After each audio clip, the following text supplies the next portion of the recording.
আলহামদুলিল্লাহ, আল্লাহ পাকের অশেষ রহমতে নতুন যাত্রা শুরু করলাম প্রবাস থেকে এসে। দেখি আল্লাহ পাকের নাম লয়ে শুরু করলাম, যাতে আল্লাহ পাক যেন সফলতা দান করেন।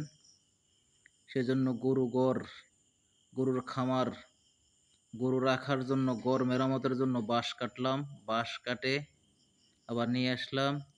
নিয়ে আসার পরে আবার গরু কিনতে বাজারে চলে গেলাম, বাটাজোর বাজারে। সেখানে যাওয়ার পরে গরু মিলাইতে পারলাম না, তাই আবার রিটার্ন চলে আসলাম। রিটার্ন চলে আসার পরে আবার ঘর ঠিক করলাম, ঠিক করে রাখি। ইনশাল্লাহ আবার সামনের শনিবারে কাইতলা বাজার যাব। আপনারা সকলে দোয়া করবেন যাতে আমি এই খামার সেক্টরে সফলতা অর্জন করতে পারি। আপনাদের সকলের দোয়া কামনা করি। আসসালামু আলাইকুম রহমতুল্লাহ বারাকাতুহু।